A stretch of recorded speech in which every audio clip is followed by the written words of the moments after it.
Bonjour, donc pour ceux qui étaient absents pendant le cours de visioconférence, donc là on a commencé un nouveau chapitre, les fonctions de référence. Et on commence par les fonctions affines. Les fonctions affines, c'est des fonctions de la forme f de x égale à ax plus b. Il n'y a pas de carré pour le x. Vous avez des exemples ici, f de x égale à 2x plus 1 et g de x égale à moins 3x moins 2. Dans ce cas-là, le a égale à 2 et le b égale à 1. Donc le a, ce qu'on a à côté de x, c'est ce qu'on appelle le coefficient directeur. Et le b, ce qu'on a ici, ce qu'on appelle l'ordonnée à l'origine. Dans ce cas-là, le coefficient directeur est 2 et l'ordonnée à l'origine, c'est 1. Et dans ce cas, le coefficient directeur, c'est moins 3 et l'ordonnée à l'origine, c'est moins 2.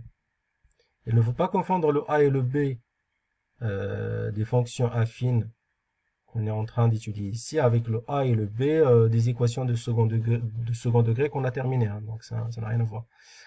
Donc là, on va tracer avec la calculatrice les deux fonctions f de x égale à 2x plus 1 et g de x égale à moins 3x moins 2. Donc pour tracer la courbe d'une fonction avec la calculatrice, on procède comme ça. Donc on clique sur f de x et on écrit la fonction ici. Donc f de x égale à 2x plus 1. Donc 2x plus 1.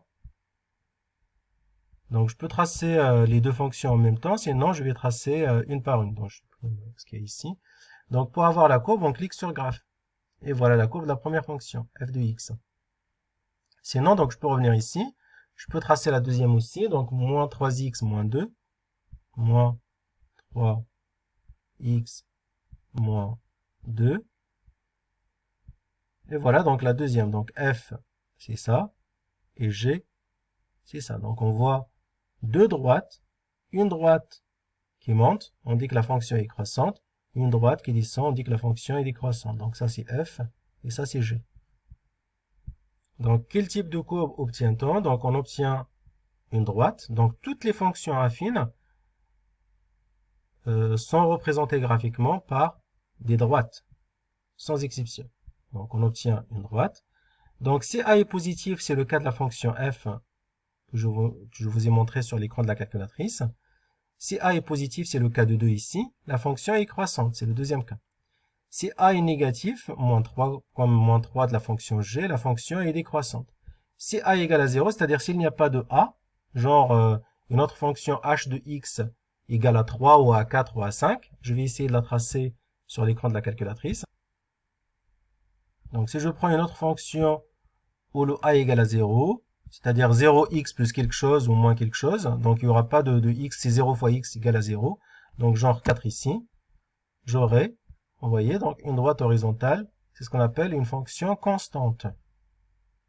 Donc là, on aura une fonction constante.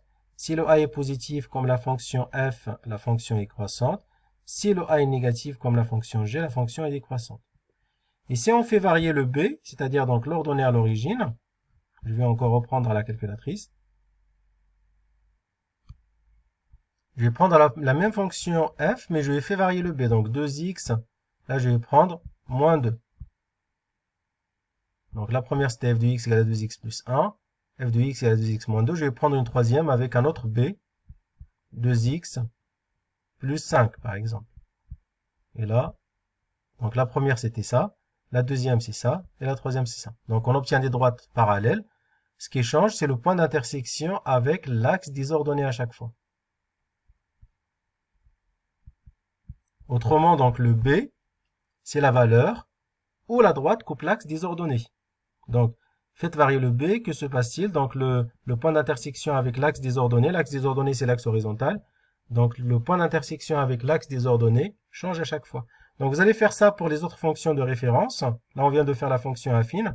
Sinon, donc, si il y a un cas particulier, si b égale à 0, s'il n'y a pas de b, c'est-à-dire il n'y a pas de 1, il n'y a pas de moins 2, genre 2x moins 3x, c'est ce qu'on appelle des fonctions linéaires. Donc, une fonction linéaire, c'est une fonction affine où le b égale à 0.